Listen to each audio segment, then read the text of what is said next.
And so I like the challenge. People, that's the criticism. Fight someone in their prime who's a beast. I think people just want to see me lose. That's really what the message is behind, behind it all. And Anthony Joshua is an insane fight, but I want that challenge. This is the moment boxing fans never saw coming. Jake Paul, the internet star who turned himself into a pay-per-view sensation, stood face-to-face with Gervonta Davis, one of the most feared heavyweights of the past 10 years. The second they approached each other, the whole energy of the sport changed. Let's be honest, when Jake faced Gervonta Davis, he towered over Tank. He looked confident, calm, like the bigger man ready to dominate the smaller one. But now, standing in front of Anthony Joshua, Jake didn't look like the bully anymore.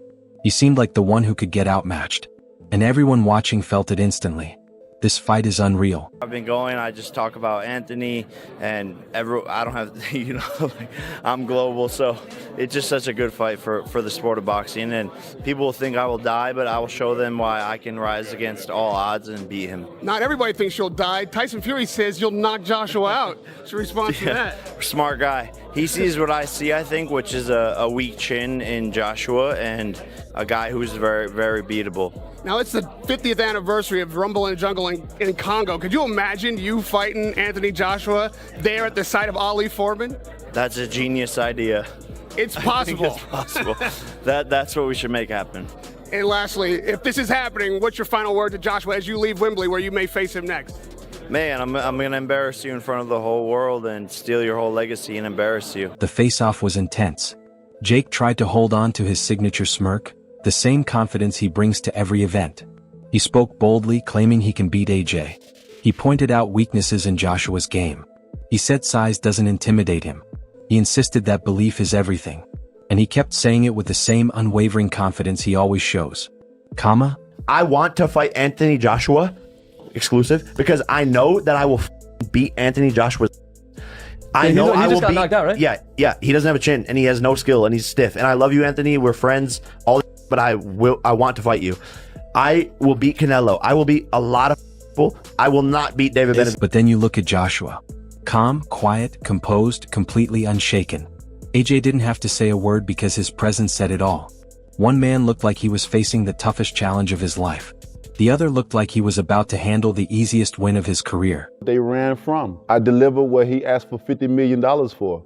I'm going to give him a $50 million knockout. I honestly listen to what people say sometimes. They're avoided, this person's running.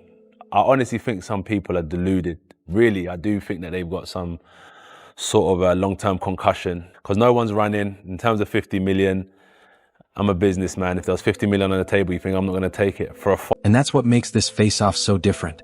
This isn't Jake standing in front of a retired MMA fighter. This isn't Jake facing a smaller opponent. This is Jake Paul standing across from a two-time heavyweight champion, a man with knockout power. A man who stopped the same monster everyone said Jake should stay away from, Francis Ngannou. Rounds with Anthony Joshua. 3, 2, 1.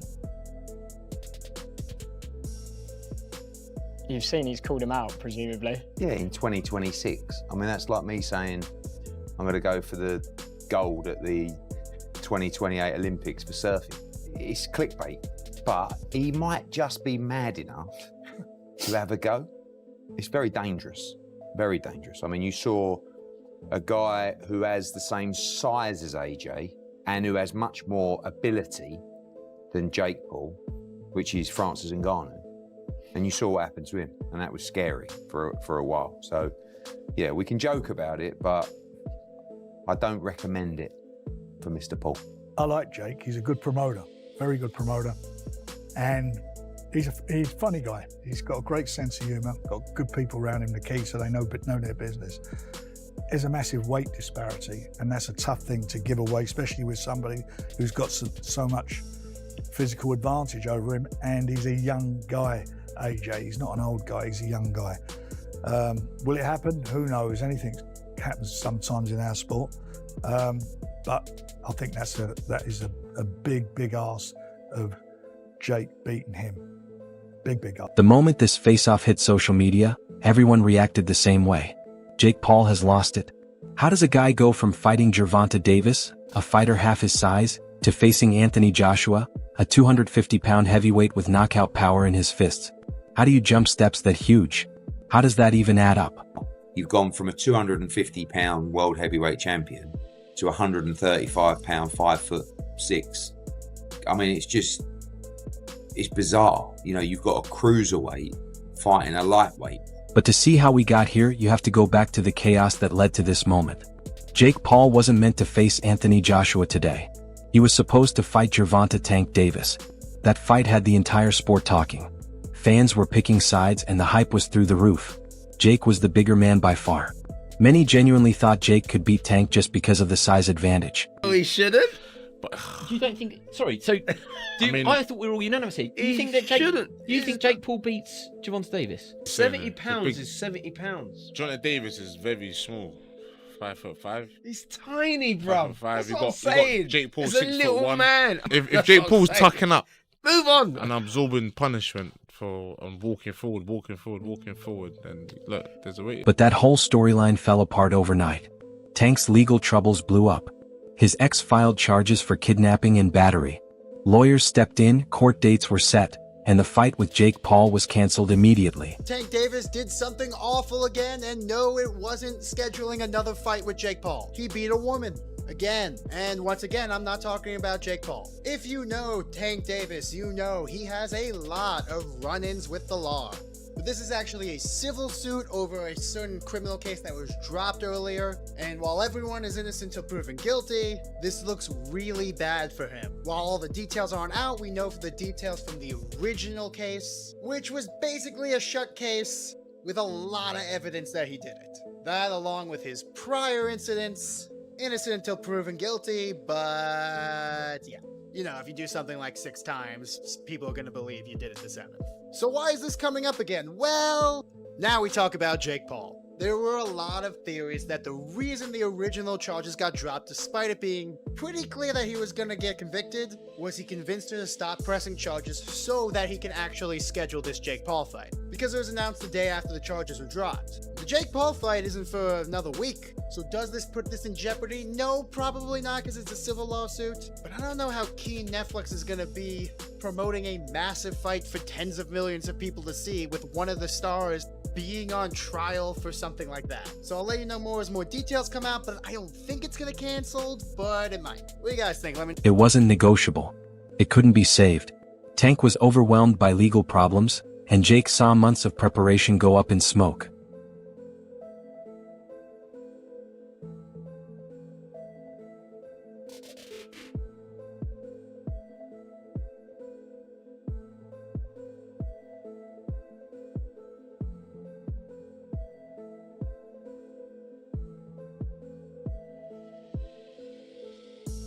With or without the ankle monitor on? That's corny. That's super corny. I don't know how much I weigh. And the handcuffs too. Huh? What are you talking about, fam? How do you win this fight? That outfit is trash. For real. That outfit is garbage. And that hairstyle. Anybody that ever rocked a mohawk is a clown. We all know this. Anybody rocked a mohawk. Name You want to see clowns? You want to see clowns? Gervonta, you're the clown, buddy. You're the clown, Gervonta. Any man who puts his hands on a woman is the clown. Jake was angry, upset, and frustrated because Tank wasn't just anyone. Tank was a big name. Beating him would have skyrocketed Jake's resume. Losing that fight pushed Jake into a rush to find a new opponent quickly. I don't know. I'm kind of in a sad mood. People don't realize how much effort is put into these training camps. Beat up a girl, dragged her through the parking lot, punched her in the face, and it's like, bro. He tried going after Francis Ngannou. That didn't work out. Ngannou passed, but Jake, being Jake, didn't give up. He did what no one expected. He went after the man who had knocked Ngannou out cold. Subjects just a little bit here, and Anthony Joshua, there's rumours circulating he could be fighting Jake Paul next. 1, do you think it's good for boxing, and 2, do you think the fight will happen? I think it's great for boxing. I think the fight will happen. AJ is 1-0 against these guys that come in to these boxing careers late. So why not? He's a perfect guy to take him out too. He took Ngannou out. Why would he not take Jake Paul out? And for him, he probably make more money fighting Jake Paul than he will fighting anybody else that he can fight right now. So why would he not do it? I mean, not that he needs the money right now anyway, but if he's going to do something, if he want to get a good win to put it back on the scene, that's a perfect win. You get a lot of money doing it. He went after Anthony Joshua. Jake didn't just move up a weight class, he jumped into a whole new universe. He skipped every step and broke every rule. And whether people love him or hate him, everyone is watching for one reason: to see if Jake Paul gets knocked out cold. Dana White said it himself. This fight is a bad idea. Jake shouldn't be doing this. He's going to get hurt. But that's exactly why everyone will tune in, to see if this is the moment Jake Paul finally hits the canvas and stays down. There's reportedly being worked on for December 19th in Miami.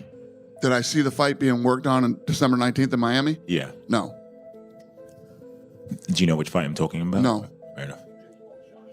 Oh, Jesus. That's a fucking bad idea. That's a bad idea. But let me tell you what. A lot of people watch that one. Will you watch it? Sure. You know what everybody's tuning in for on that one. I think everybody's going to get what they've finally been waiting for. Anthony Joshua is not Ben Askren. He is not Nate Diaz. He is not Tyron Woodley. Joshua is a heavyweight powerhouse with world-class skills. He's sharp, polished, strong, and experienced against fighters who can break ribs in sparring. And now Jake Paul is stepping up to face him under the bright lights on Netflix. It's madness. It's pure entertainment. And it's exactly the kind of chaos Jake thrives on. Real conversation. Jake's a fucking lunatic, and it's probably real. I saw Joshua knock out Francis Ngannou, and the guy was like out cold for 5 minutes. And this is a guy who had never been knocked down, let alone knocked out. If he steps in the ring with him, and actually a bell rings and there are punches thrown, every bit of Jake Paul is not a real boxer conversation is gone forever. After the face-off, fans couldn't stop talking. Jake tried to stay unfazed while locking eyes with a man who could lift him off the ground with one uppercut. AJ just stood there looking like the ultimate boss of boxing. Jake worked to convince everyone he belonged. AJ didn't even have to respond. The image alone said it all. Jake Paul. And excuse my French, what the fuck is Anthony Joshua going to do to Jake Paul? I think my dad said that AJ could beat him with his prick, and I completely will back that up. Even if AJ had a broken arm in there, it still wouldn't go past a minute. To be quite honest with you, and as a safety aspect, there's no way that fight can go ahead. At the end of the day, my God, how good does it make me look? He gets beat by Jake Paul. Well, that automatically makes me two-time heavyweight champion of the world, doesn't it? There's no proper way. I've got to laugh about it. How are we even talking about this? He got his nut boxed off by me a little over 2 years ago. And now all of a sudden, he's talking about fighting Anthony Joshua. It's like, come on.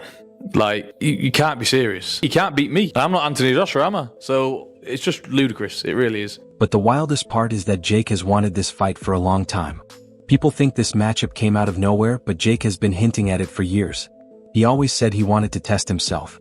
He always said he wanted to face the biggest names.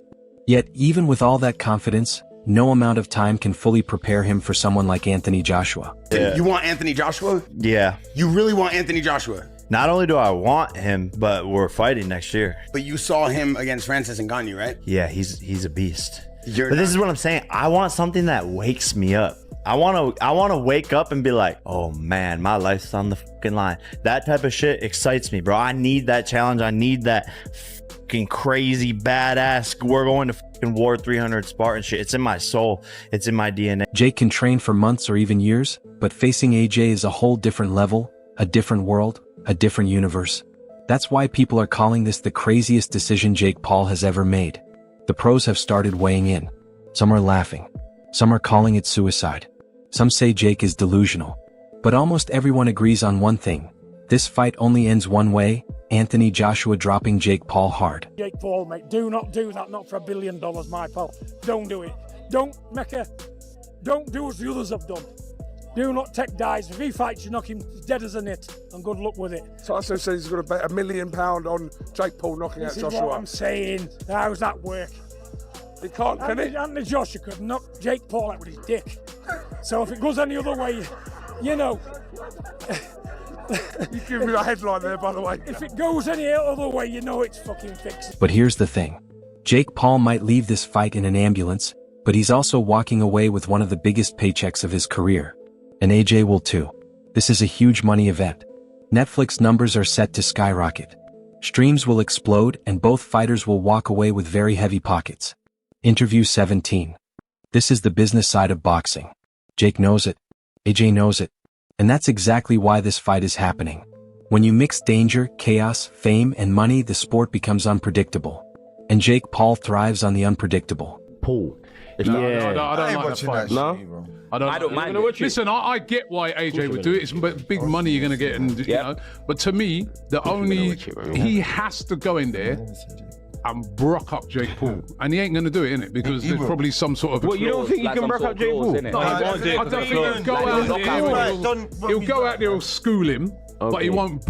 Listen, if AJ, if that's a proper fight, they're not even lasting around. Yeah, well, we see Mayweather knock out Logan and hold him up on the road. Exhibition. You saw that, innit? You get me? Mayweather knocked out Logan and he held him AJ up. versus Francis Ngannou. Look what he done to Ngannou, the UFC No, fight. but I want to see that. But I want to see that against Jake Paul, Black. Yeah, everyone wants to see that, but we ain't going to see that. And that's like a Motorola, fam. Did you see that? That's I wasn't even thinking of that. So look at Ngannou, look at the size of him, look how dangerous he is and what AJ did to him. This is the thing. Round one. Imagine if he went out there.